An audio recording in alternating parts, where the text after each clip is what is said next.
Okay, so today we're going to talk about a great topic, and I think everybody's going to love this one. It's something that all businesses should be doing, and if they're not doing, they're failing. And it is business strategy. So it's something that I have a real passion for, to be honest. I love strategy.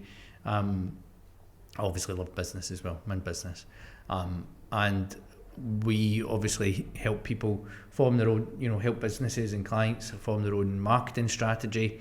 And also we kind of find out a little bit more about their business strategy, their pricing models, what their products are and all that sort of stuff. And I've seen some really cool things, and I've seen some really cool things happen with businesses and seen them scale massively. And I've also seen some things that you see some businesses and you don't know how they'll make money. Because they just don't have a strategy or a plan behind them. So, I mean, what about you? I mean, what have you kind of seen in your career with business strategy? And I know that you do love a strategy. You're not into that book. What's the art? Is it Art of War? Oh, the Art of War. Art of War. Yeah. Never interrupt an enemy when they're making a mistake. That was Napoleon, but Sun Tzu's got plenty of them. You take all your strategy from war things. Yeah, well, if you think about it, it's like divide and conquer, like surround the market. You see it in Breaking Bad as well. It's like own the market, then up the price. So there's lots of kind of different strategies there. I think there's some businesses, I would say it's probably 50-50, like where some businesses it's absolute Donald Duck, luck basically, where they're building their business and they just get fortunate, they get a good couple of clients. A lot of people that I know that have started agencies, they've maybe started out with one or two big accounts, and that's allowed them to basically build the agency from like day one. I've never really had that, so I don't come from wealth, I don't come from like, here's a big bag of clients that come with me and do this kind of stuff. And I've kind of like built businesses up, acquired businesses, sold businesses, and quite recently I reset my business again. So I'm very in this kind of space in the sense of like, what are you going to do differently? Because the last thing you want to be associated with is that not just what, like say you sold Market Mavens and then you said right now we're doing, Conley Digital or whatever the next one's called, and you're thinking you don't want to make the company the exact same. And it's really your strategy, not your digital strategy, but just your business strategy overall that sets you apart. Like what is unique about your company? And I think really thinking about it like that through that lens is quite a good way of working.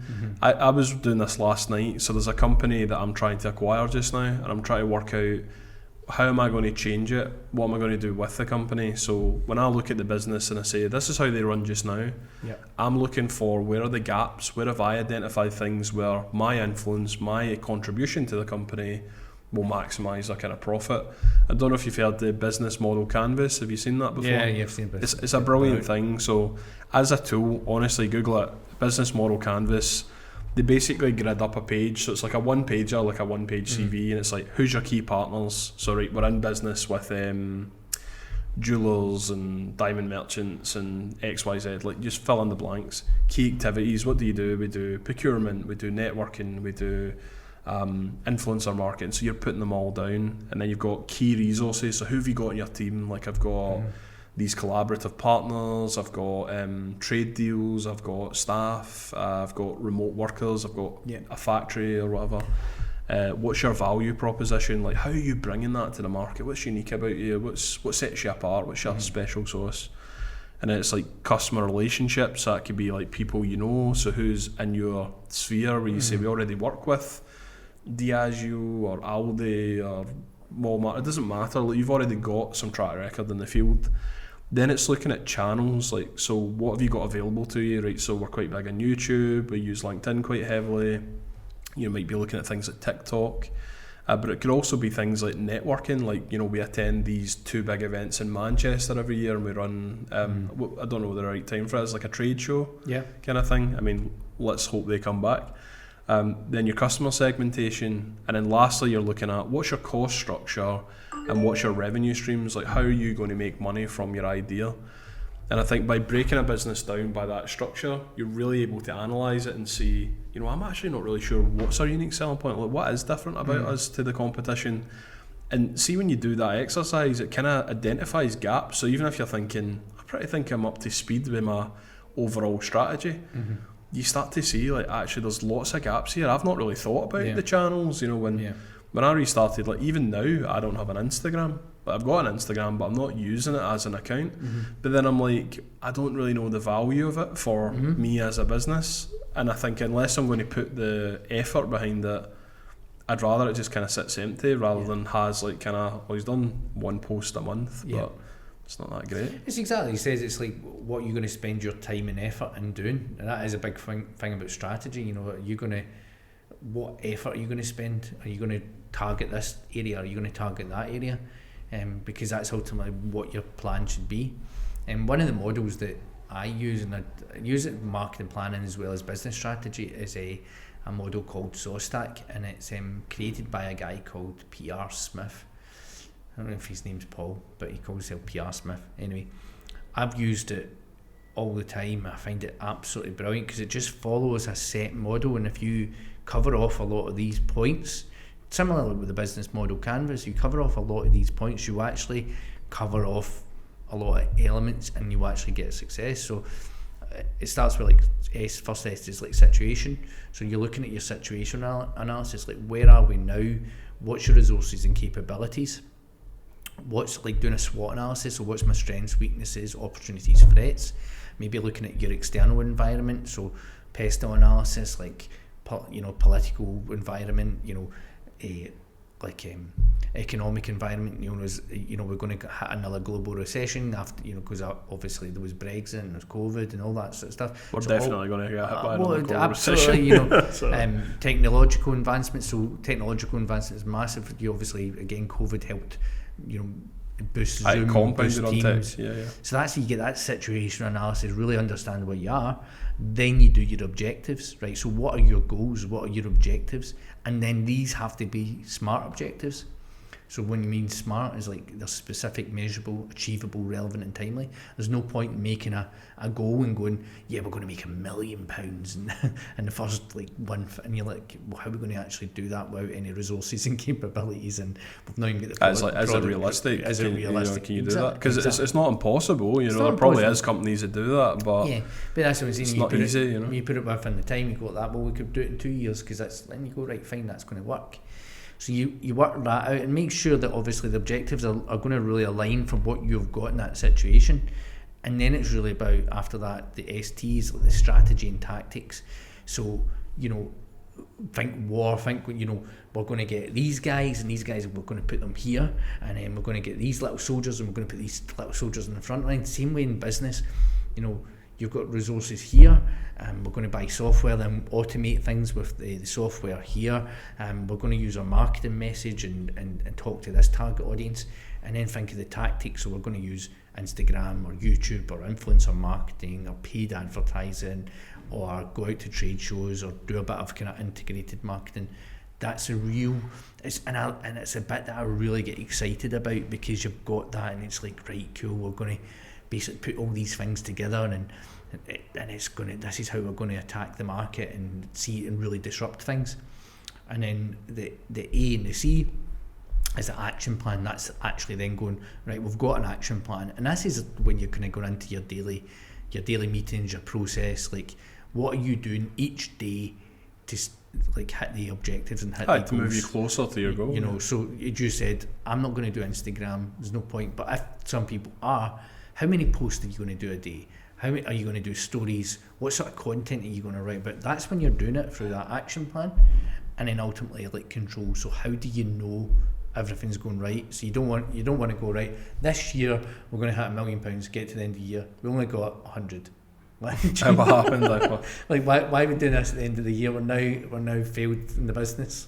You need to have points where you're controlling it, and there's multiple different tools that you can use in business to control that as well. And when we've talked about financial tools with Flow app, you've got things with Xero and stuff like that. There's lots of tools where you can see the financial capabilities. There's also lots of tools where you can see the performance of staff, and there's lots of tools that you can obviously see your sales, customer relationship management tools, marketing automation tools. You can actually see different things, and it's important. again, with it's jumping back to a little bit, but in your objectives, you should have metrics, and that's where the measurable part of it, and that's where the control part comes in. So the metrics should kind of meet. So are we trying to increase website visits? Are we trying to increase website conversion rate? Are we trying to get more sales in place? So I've used that model in marketing, but also in business, and it's been massively successful for me. And I've also used it with clients and things like that. It's been massively successful as well.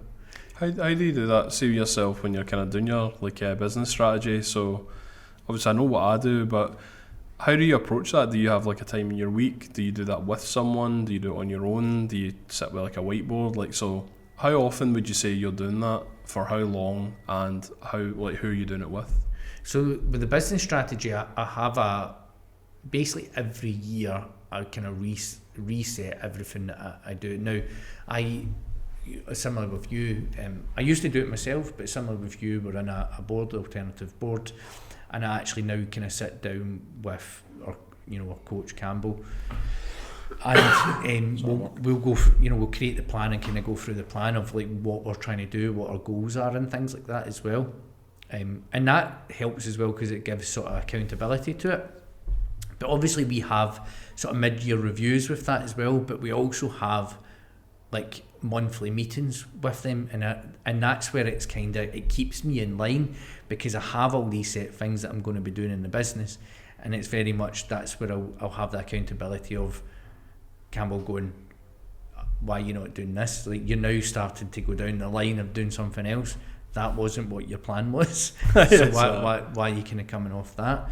And we even do things of like, so obviously I've always got kind of financial goal in place to every month to try and have an X number of sales, and it's even just writing down, right, how many sales did you get that month, and how many sales did you get that month, or like what was your your retained amount every month, and it just keeps me in line of like, all right, well, we dipped a little bit, but I now know why we dipped a little bit, because we're actually going to see it the next month, so actually we're going to probably have a little bit of a spike next month, so it's not really that bad. So just having that information just in your eyes constantly is really, really important, and means that you just don't kind of sway off things. And it's something I did last year, linking business and personal a little bit, but when you're talking about goal setting and things, is what I did was link a business goal to a personal goal. So if you achieve this, if I achieve this in the business, here's a result, then I can get myself for this powerful, in the personal. It was massively powerful. I was like that. So it's something that I've just like do all the time now. So like what I basically did was I said if I hit a turnover goal for that year, I would get myself a new car. At that time, I was saying I was going to get a Range Rover, which is like a massively brilliant car, but I changed my mind to a Tesla kind of halfway through because of the business benefits and things like that you get from having an electric car.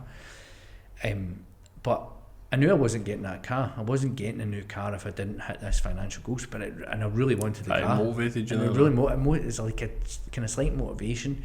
It was motivation in work as well. But once you start seeing the numbers and going, actually, I might make this. And I did. Ended up, I think I smashed it 3 months before the actual goal kind of came in. So I was like that, got the car. And I remember saying that to you guys. It was like that. That's it. It's hit. So I can get the car. That's a really big deal. And it's a really big deal. And it's like. And see when I got it, and it was a good thing to even show the family and all that sort of stuff, and even like people, clients that talk, you're treating yourself, and I was like, well, I only treated myself because I hit that target. I think that's the best way of doing it. I mean, there's no restriction. I mean, as a business owner, you could literally just go and buy yourself a Tesla. It's not like you have that option. But I think the way you've done that it's an intelligent way to do it, because it's like, look, I will earn my way to the right to buy it. Because I think a lot of business owners, not everyone, because I can think of quite a lot of showboaty people, but a lot of people, they feel guilty about taking money out of the company. Like, I do feel like that. Like, when I look at my salary and stuff, I'm going, that, and you're like, it's not a positive mindset to think that. Mm-hmm. Whereas I looked at it before, I'm thinking, right, let's say we're on 4.5k, I want to be on 5, 6, 7k, whatever it is. And then you say, right, what I'll do is, if I bring in £5,000 worth of retainer, I'll bump my salary up by 500 quid. If I bring in 10,000, that'll be in 1,000, and so on. And you can basically ratchet that up to wherever you want to be kind of living. or you can get yourself some toys or some nice kind of things to have like that, because it's important to kind of take stock of it and go, right, what are you going to do here? I done a similar thing where I kind of put down one of my personal goals was what I call perfect day. So it was part of my kind of business strategy was perfect day.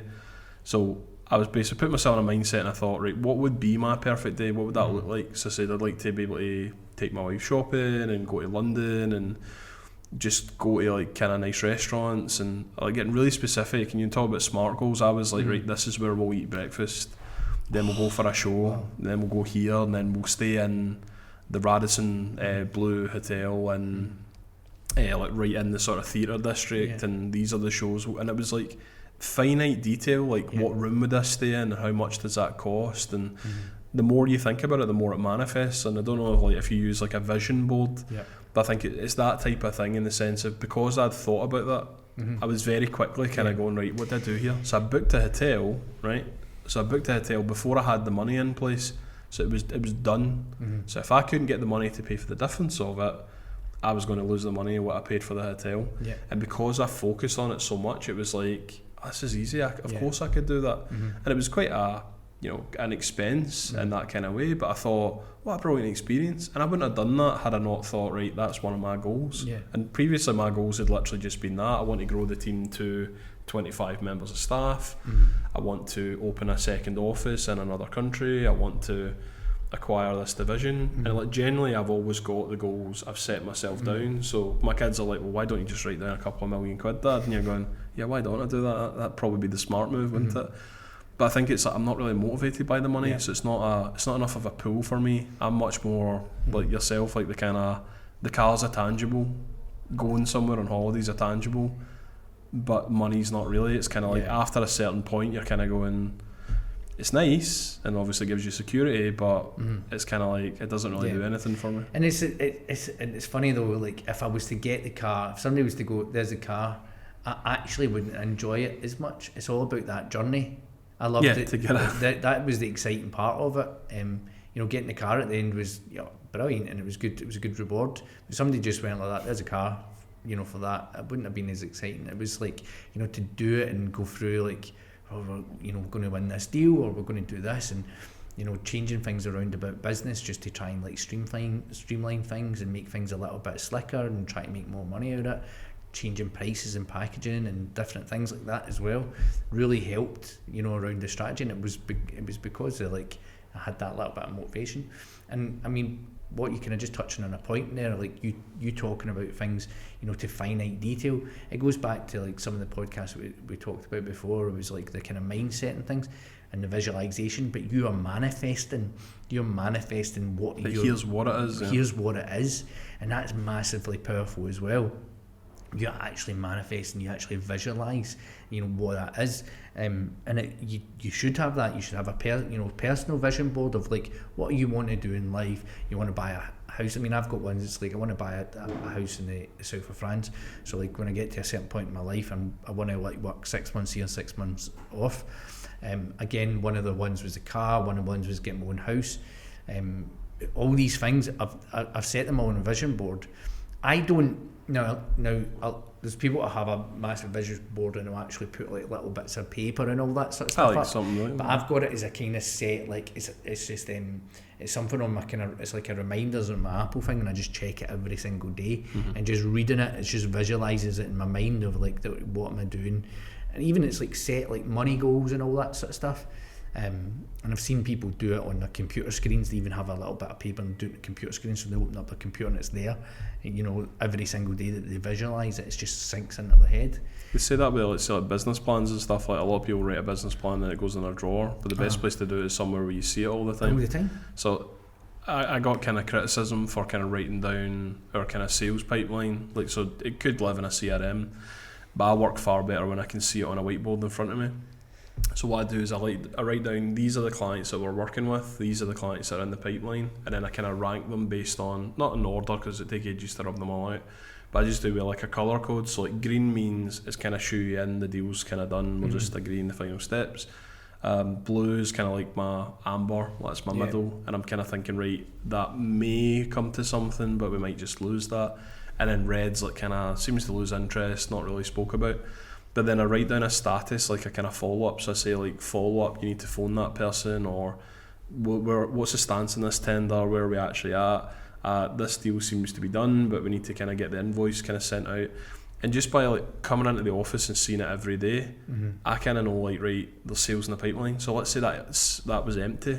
I would know like, I'm not doing enough selling, that's completely empty. Or there's the clients there, that's still 16 clients, that should be building every month. And then I can look at things like, another one I kind of made for myself was kind of like a dashboard. This is really low tech, it's just written, right? But it says things like B&I, Revitalise, Cobra Club, direct sales, video marketing. So I've got all the channels written out where I kind of know that I market, and I kind of score them. So I do like a tally. So I say like 5 opportunities came for this, 1 came for there. Because then what I can do is assess, where is my time going? Like, am I spending ludicrous amounts of time on, let's say, a specific type of networking or marketing, and then I'm not getting a return? So I'm constantly measuring like where that's coming from. But it then dovetails into this strategy in the sense of like, this is where I want to get to.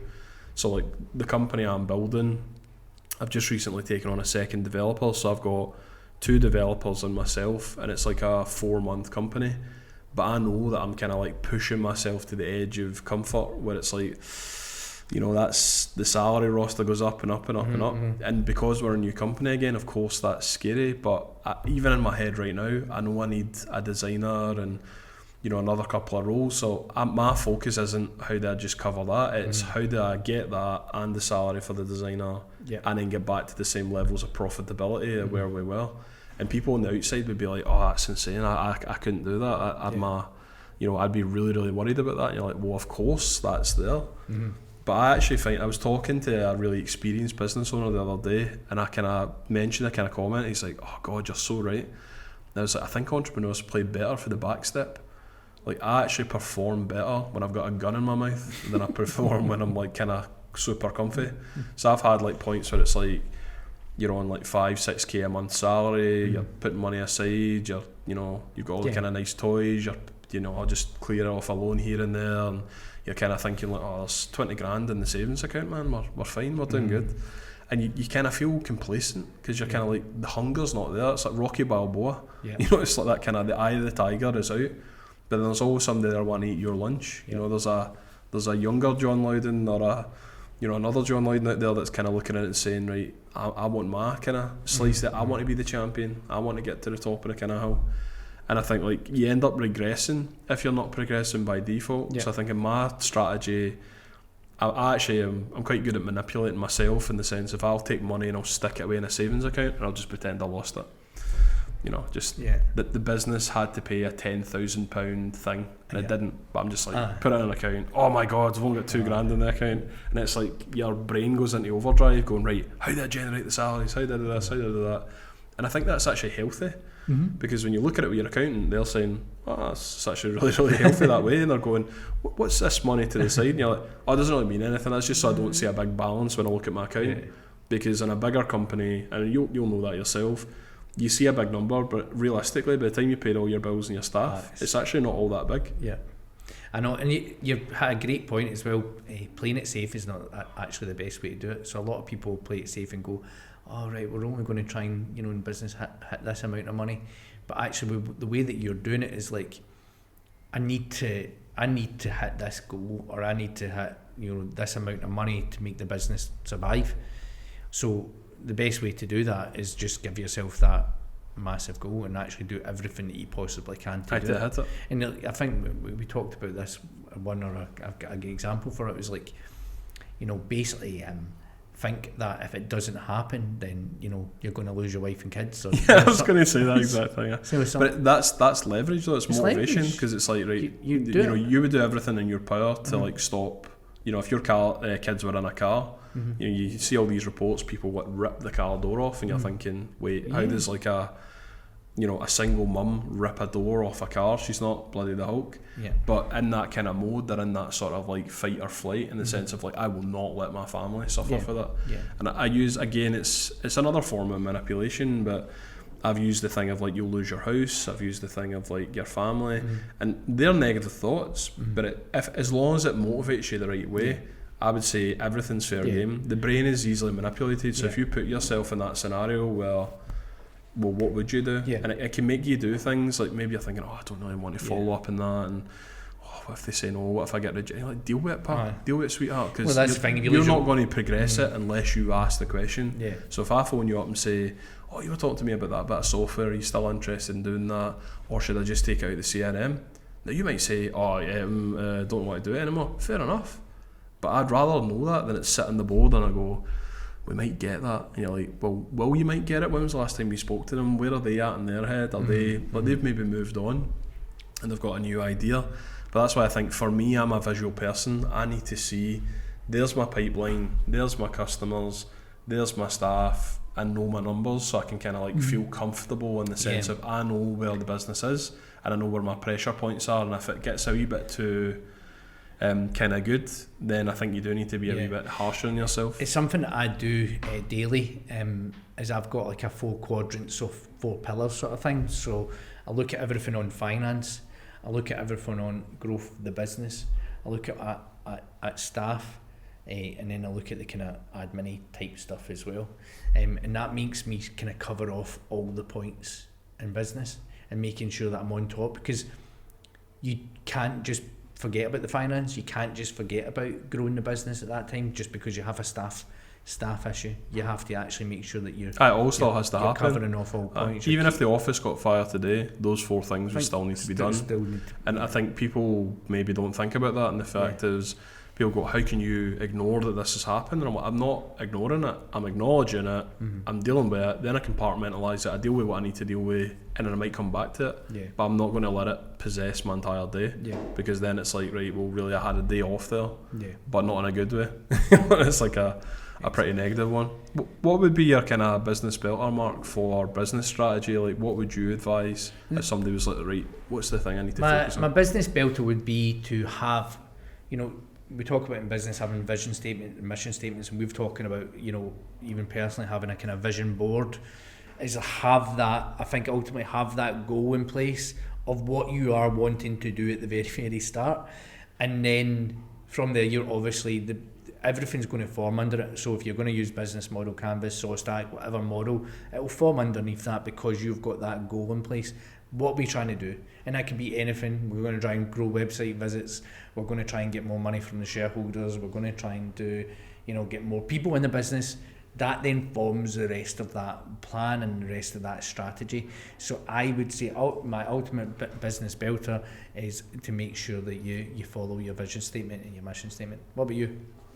I think my business belter would be trying to project yourself forward. So you'll hear this question like, where do you see yourself in 3 years, 5 years? And I think it's good to kind of have in your mind what kind of company you're trying to build. So I knew that I wanted to build like a 100-man agency, that was the kind of goal. So I actually said, what's realistic for it? 14 people, 25, 60, 87, and so on. And I kind of built it in stages that I thought we could hit these metrics. And it allowed me to kind of keep myself honest in the sense of, are we ahead or are we behind with that kind of activity? And then that then informs my business strategy to do it. One of the biggest things I would say is ensure you take the time to do business strategy. A lot of entrepreneurs get so fixated with doing delivery that they forget to actually focus on business development. And I don't just mean sales, I mean the strategy of how your company does that. When the pandemic hit, a lot of businesses kind of went into red alert. They didn't really think about, well, wait, this is imagine you looked at it and said, this is an opportunity. This is really good. What would we do? What's this going to change? What's going to compound? Right, people can't move. If it was a challenge, the way it was given, people would innovate much faster. But there's almost like this, we almost forget and we go, what will we do now? And you're going, that's so negative. Whereas see if you just reframed that as the market has changed, right, what's the new market then? Where's the new opportunities going to come from? And I think entrepreneurs do that quite a lot already. So I think we'll kind of wrap it there for today. Thank you so much for listening or watching Business Belters. We're really enjoying these podcasts. I think you can kind of see that. Some of the topics that we're focused on are really fascinating to just dig into and get there. Of course, we've had a few people reach out to us and they've asked for topics and they've already been featured on the episodes. But definitely, don't just be a silent watcher. If you are watching along, you're engaging with the posts, ask questions, get involved, give us your opinions as well. What you say can sometimes trigger future topics, and it allows us to kind of see that. Of course, I'm always going to ask if you can like and comment and share the episodes. The more people that kind of discover this, then the more people are going to benefit from it. Until next week, guys, I'll catch you next time. Thank you. See you guys.